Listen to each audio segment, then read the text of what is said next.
Buenos días. Hoy nos encontramos en un día muy importante, el Día del Trabajo. Para celebrar este día hicimos un especial de pensiones y trajimos unos invitados para hacerle las preguntas que nosotros como colombianos tenemos grandes inquietudes. Bienvenido Camilo Cuervo, abogado laboralista, habitual invitado de nuestro canal. Tenemos algunas preguntas. Primera pregunta, Camilo. Quisiéramos saber el decreto 558 del 2020, ¿cómo favorece a Colpensiones? El decreto 558 favorece a Colpensiones principalmente en que capitaliza el fondo. Yo creo que esa es la primera ventaja que puede llegar a tener en la medida en que los actuales recursos que los fondos de pensiones están administrando van a pasar en su integridad a Colpensiones en el caso de las pensiones de salario mínimo que tengan riesgo de perder financiación por cuenta de este COVID-19. ¿En qué sentido? Es que las inversiones pueden verse afectadas, eso es lo que facultaría a los fondos a traspasar pensiones a Colpensiones y los recursos que hoy en día están respaldando esas pensiones pues van a fortalecer el fondo.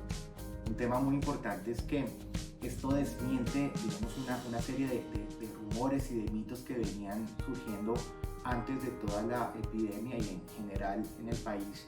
Siempre se ha hablado de la posibilidad de acabar con Colpensiones y si es claro y si es evidente que lo que se está haciendo es fortaleciendo el fondo al transmitirle nuevos pensionados y al capitalizarlo con las cuentas de ahorro individual que venían respaldando esas pensiones, así sean las de salario mínimo, pues si la intención del gobierno fuere terminar con pensiones o liquidarlo o transformarlo, pues ese no sería el camino.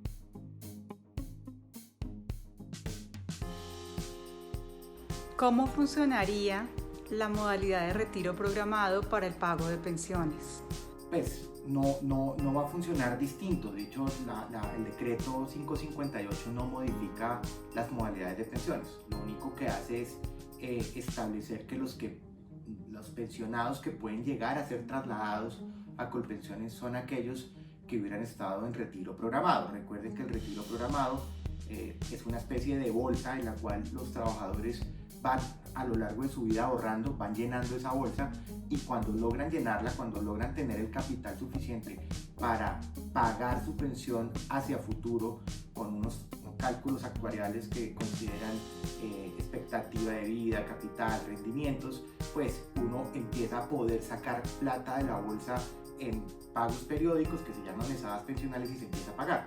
En este caso lo que el gobierno está previendo es que es posible que esas bolsas por el tema del COVID-19 hayan empezado a disminuirse de tal nivel que se pueda poner en riesgo el pago de la pensión. Entonces el gobierno, para respaldar a los pensionados y evitar que caigamos en un default, en una falta de pago de esas pensiones, lo que ha hecho es garantizar que cuando esa situación financiera se empiece a presentar, los fondos tengan la posibilidad más que la posibilidad, es la obligación de trasladar esos pensionados que optaron por usar su bolsa y su bolsa hoy en día puede estar siendo muy afectada por la situación al punto de poder hacer inviable la situación, lo que hace es trasladar esos recursos a Colpensiones y trasladar los pensionados para que Colpensiones lo asuma como un pensionado directo, ya cambiando el mecanismo de pensión.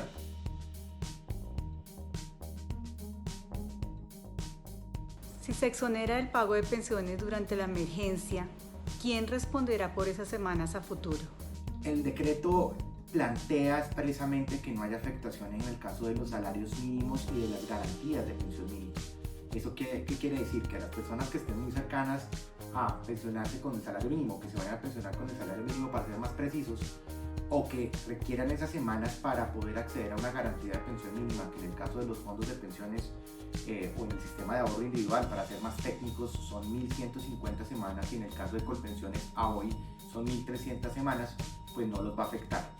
¿A quién los va a afectar? Va a afectar pues principalmente a la gente que esté por encima de los salarios mínimos, pues porque finalmente se va a perder el dinero en las cuentas de capitalización para pensión en el caso del sistema privado o de fondos o de ahorro individual como técnicamente se llama, y se puede llegar a perder el tiempo para efectos de la pensión en el caso del seguro social. Sin embargo, lo que hemos analizado es que la afectación es menor, es realmente, pues no diría que insignificante porque cualquier semana cuenta y cualquier recurso cuenta para efectos de pensionarse, pero es claro que la afectación es menor.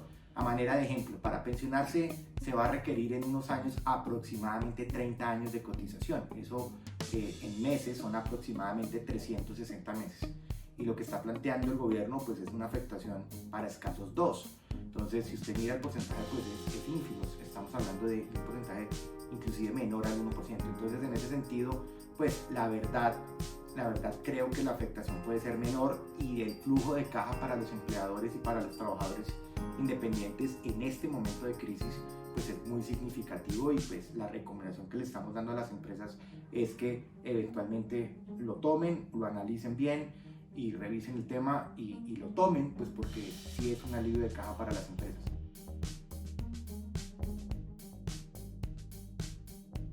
¿En qué consiste las licencias remuneradas compensables? Las licencias remuneradas compensables realmente no existen en la ley. Es una figura que está proponiendo el Ministerio del Trabajo en la circular 033 del año 2020, que se expidió hace un par de semanas. La sugiere, yo personalmente tengo algunas discusiones sobre la legalidad de la figura, porque la Corte Suprema de Justicia en algunas sentencias ha venido diciendo que los llamados bancos de horas, que en la práctica son las licencias compensadas o las licencias remuneradas compensables para ser más exactos, pues podrían ser prohibidas. Y podrían ser prohibidas básicamente porque se está compensando tiempos y dineros contra horas y recargos que no son necesariamente equivalentes. Entonces me explico, la hora de hoy o la hora que yo voy a pagar hoy como licencia remunerada puede que no tenga el mismo valor cuando la intente compensar, ya sea porque se pagan horas extras que tienen unos recargos especiales, o se pagan recargos nocturnos en el caso del trabajo nocturno, o se paga trabajo dominical, o porque simplemente el salario del año 2020, por lo menos en el salario mínimo, pues va a ser necesariamente inferior al salario mínimo del año 2021. En ese sentido, pues hasta qué punto sería lógico y justo que un trabajador recibiera una compensación o un préstamo de dinero con un dinero y lo tenga que pagar con otro. Ese otro dinero pues podría ser costoso. Sin embargo, el gobierno lo está proponiendo a través del ministerio. Recordemos que las circulares del ministerio no son obligatorias, son recomendaciones. Sin embargo, algunos jueces a través de acciones de tutela en estos últimos días han venido dándole casi validez de decreto, casi el alcance de una ley, lo cual pues no lo tiene. En ese sentido, pues las empresas que opten por las licencias compensables, que son un banco de horas, yo permito que la gente hoy no trabaje, pero sí le pago, y ese tiempo que estuvo en su casa con pago pero sin trabajo, probablemente lo va a tener que compensar cuando termine la pandemia o la emergencia, o pues se reactiven actividades económicas y él tenga que trabajar.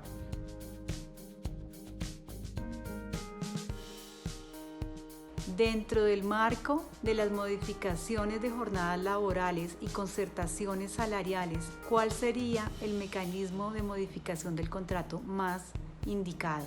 Pues el tema de la modificación de contratos no tiene ninguna formalidad. Digamos, el tema es simplemente un acuerdo. El ministerio, en esta misma resolución 033 del año 2020, de hace un par de semanas, plantea que siempre tiene que ser concertado, o sea que el tema tiene que ser discutido, que el tema tiene que ser negociado, y el ministerio no se está inventando nada nuevo. La posibilidad de modificar condiciones salariales, de jornadas, de funciones, y en general el contrato de trabajo, de revisarlo, de modificarlo para reducirlo, es una figura que existe en el Código Sustantivo del Trabajo desde hace 70 años, que es el artículo 50 del Código Sustantivo del Trabajo, que en circunstancias como las actuales, circunstancias de grave alteración de la normalidad económica, permiten la revisión del contrato previo acuerdo entre las partes, en este caso entre empleadores y trabajadores. Ese acuerdo puede ser individual, o sea, puede hacerse con los trabajadores individualmente considerados, o puede accederse o utilizarse a el sindicato como intermediador entre trabajadores y sindicatos para lograrlo. Pero la verdad no existe un mecanismo especial o un mecanismo mejor que otro. El tema es muy sencillo y es concertación. Tenemos el gusto de invitar a David Cuervo a nuestro canal de Ana Cuervo PhD. Desde hace harto que tenía pendiente invitarlo. David es director de pensiones e inversiones de Mercer para América Latina y el Caribe. Bienvenido, David, a nuestro canal. Muchas gracias, feliz de participar. La gente tiene muchas inquietudes porque a veces las normas salen y uno como colombiano tiene angustia, temor de todos esos cambios pensionales, de las cotizaciones, y por eso quise invitarte como experto.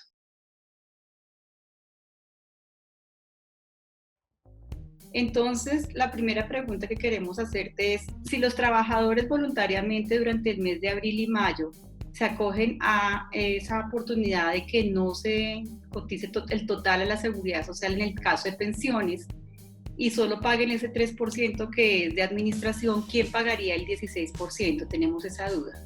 Bueno, lo importante es que el decreto es voluntario para los empleadores del sector público y privado y para trabajadores independientes que libre y voluntariamente quieran acceder a este beneficio. Es una norma extraordinaria que es de alguna manera solo aceptable en circunstancias también extraordinarias de crisis como la que tenemos hoy por hoy como consecuencia del COVID-19 y todas las afectaciones de economía y mercado que nos estamos enfrentando. Entonces, básicamente, lo que permite el decreto es solo pagar la cotización del 3% que está garantizando los riesgos de invalidez y muerte. Todo lo demás, básicamente, es como una condonación de esa cotización. Y nadie va a pagar ni fondo de solidaridad pensional, el decreto no menciona nada en específico, ni nada adicional para el ahorro. Entonces, esta es una medida extraordinaria para garantizar que las empresas públicas y privadas y ese trabajador independiente tengan de alguna manera un alivio dentro de ese costo fijo mensual que tienen todos los empleadores y todos los trabajadores independientes para poder seguir teniendo un poco más de flujo de caja. Es voluntario, es decir, hay empresas que pueden hacerlo y hay empresas que deciden no hacerlo, y para el trabajador independiente pues es libre y voluntario. Es bien importante también decirle a los empleadores y a los trabajadores es que esto es voluntad del empleador. Entonces los trabajadores en estado de dependencia ni siquiera están siendo consultados. Nosotros recomendamos desde Mercer hacer programas de bienestar financiero para que la gente entienda por qué estamos tomando esta decisión y qué implicaciones tiene esto en el corto y en el largo plazo para el trabajador.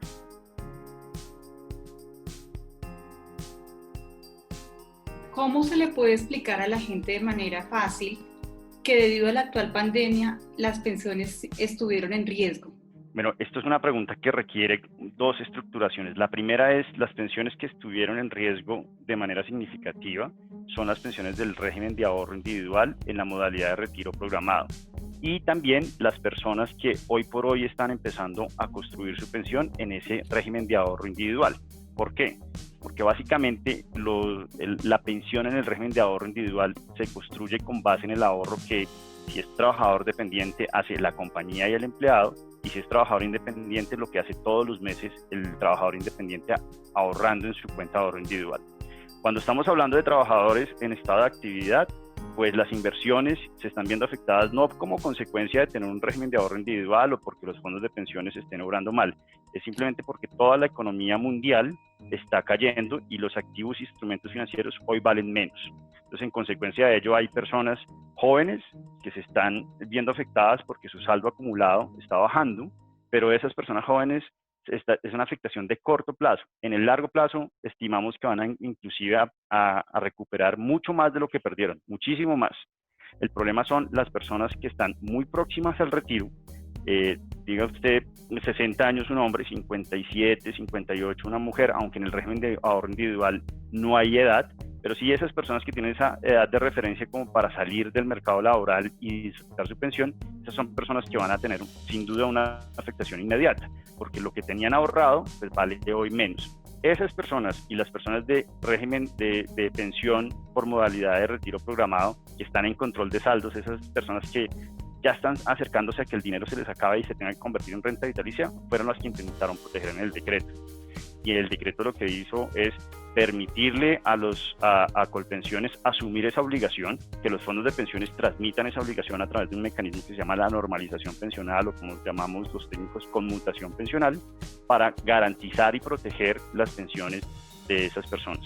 Pero desde el punto de vista de inversiones es importante decirle a la gente, el régimen de ahorro individual supone estas pérdidas. Las personas que están muy jóvenes y con mucho tiempo para recuperar esa inversión, lo van a hacer, no se van a ver afectadas siempre y cuando no permitan sacar los dineros o cosas que se están dando en otros países. Por ejemplo, Perú anoche salió ya finalmente la legislación del Congreso que permitió a las personas sacar el 25% de su capital acumulado, y hoy hay fotos específicas endeudándose la gente o comprando cosas que no eran necesarias.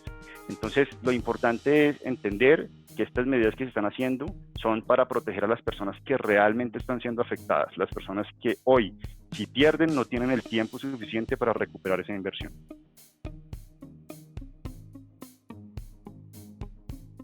Y la última pregunta, ¿qué riesgo trae para el régimen pensional la caída del aporte en pensiones, que según Asofondos se van a caer los aportes más o menos en un 8%? Si uno cuando uno hace el análisis, realmente el flujo de caja que le ayuda al trabajador independiente o a la empresa en sí mismo y al trabajador dependiente también es alrededor de un 8-9% de la nómina, dependiendo de los niveles salariales y los topes de cotización donde operen.